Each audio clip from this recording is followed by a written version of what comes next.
আসসালামু আলাইকুম রহমতুল্লাহ। Dear viewers, এই টেবিল ফ্যানটির সুইচের সমস্যা। আজকে এই সুইচটি পরিবর্তন করা যায় কীভাবে সেটি দেখাবো। পুরাতন সুইচটি খুলে ফেলে নতুন একটি সুইচ লাগাবো। তো সর্বপ্রথম নিচের তলার যে কভার এটি খুলে ফেললাম। এরপর সুইচের দুই পাশে দুইটি স্ক্রু থাকে, এই সুইচটি ভাঙ্গা, এই স্ক্রু দুটি খুলে এই সুইচটি আলাদা করলাম। এখন নতুন একটি সুইচ এখানে সেট করব। নতুন সুইচটির দুই পাশে দুইটি স্ক্রু লাগিয়ে নিতে হবে। স্ক্রুগুলো লাগানো হয়ে গেছে দেখুন।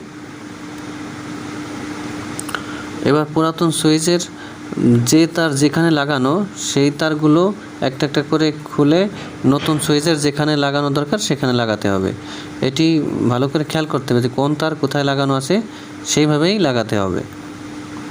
অর্থাৎ এখানে একটি আছে মেইন যে 2 পিনের তার, সেখান থেকে একটি তার এসেছে, সেটা হলো অফ পজিশনে থাকবে। আর হাই, মিডিয়াম, লো এই 3টি তার যথাক্রমে হাই, মিডিয়াম, লোর যে সুইচের পয়েন্ট সেখানে লাগাতে হবে। তো আমি সঠিকভাবে লাগিয়েছি।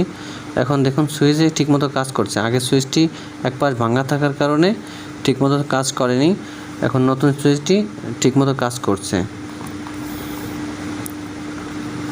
1 নাম্বার, 2 নাম্বার, 3 নাম্বার সবগুলো স্পিডেই ভালো কাজ করছে, কোনো সমস্যা নেই। তো যেহেতু সুইচটি ঠিকমতো কাজ করছে, সেহেতু এখন ফ্যানের নিচে যে তলা, সেই তলাটি লাগানো যায়। তলাটি লাগিয়ে এটি কাস্টমারকে আমি দিয়ে দেব। তো আজকে এটুকুই শেয়ার করলাম।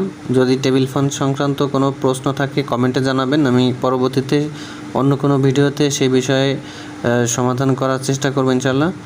তো যারা চ্যানেলটি সাবস্ক্রাইব করেনি সাবস্ক্রাইব করে রাখুন। সবাই ভালো থাকবেন, সুস্থ থাকেন। আল্লাহ হাফিজ। অন্য কোনো ভিডিওতে দেখা হবে।